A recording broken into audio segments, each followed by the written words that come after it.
Sahabat sekalian, ada yang bertanya apakah pelaku atau pemeran video porno itu kena had atau tidak dalam Islam, atau kena hukum enggak ya, kena hukum had yaitu rajam atau dicambuk dalam Islam. Maka saya jawab, sahabat-sahabat sekalian, pelaku atau pemeran berarti kan ya pelaku zina.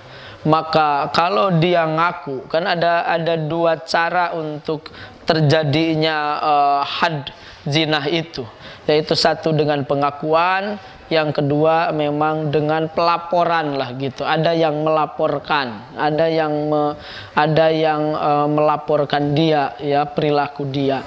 Maka kalau dia mengaku, otomatis dia kena nanti hukum had. Kan hukum had zina itu ada dua, ada rajam, hukum mati, atau ada yaitu cambuk ya, 100 cambukan. Nah, sahabat-sahabat sekalian, kapan orang dirajam? Ketika zinahnya zina muhson. Karena zina ada dua, ada zina muhson, ada zina goer muhson. Apa zina muhson? Zina muhson itu adalah zina orang yang telah punya suami tapi selingkuh zina dengan yang lain, atau dia sudah punya istri tapi selingkuh dengan yang lain, zina dengan yang lain, maka zinanya dia zina muhson. Atau dia nggak punya istri, nggak punya suami, sekarang janda atau duda, tapi pernah nikah, maka dia pun kena had rajam gitu. Selanjutnya ada zina goer muhson, ini yang belum menikah, pemuda misalnya belum menikah, maka dia kenanya nanti hadnya dicambuk ya, dicambuk dengan 100 cambukan dan diusir selama 1 tahun dari negerinya gitu. Nah, selanjutnya kalau ternyata enggak ada pengakuan, maka harus ada yang mengadukan, melaporkan, dan yang mengadukan itu di dalam Islam harus ada 4 syarat.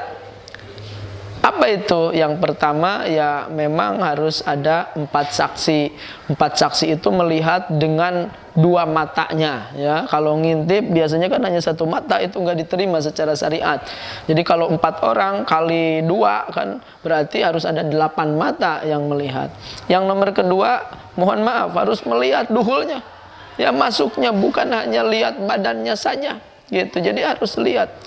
Selanjutnya juga ya tadi harus matanya tidak boleh 1, harus semuanya 4 orang itu melihat gitu ya. Dan yang terakhir, dia harus ya melaporkan kepada penguasa atau pemerintah. Nggak boleh karena udah ada kok 4 saksi semuanya melihat langsung saja dirajam, nggak bisa. Syarat yang keempat, harus dilaporkan ke penguasa, artinya ke pengadilan, ke mahkamah, baru kalau sudah diketuk palu terjadi rajam atau cambuk gitu. Itu barangkali kepada hukuman bagi pemeran atau pelaku ya video zina ya, video porno. Adapun pengaksesnya tadi sudah dibahas, hukumnya adalah haram pula. Terima kasih. Assalamualaikum warahmatullahi wabarakatuh.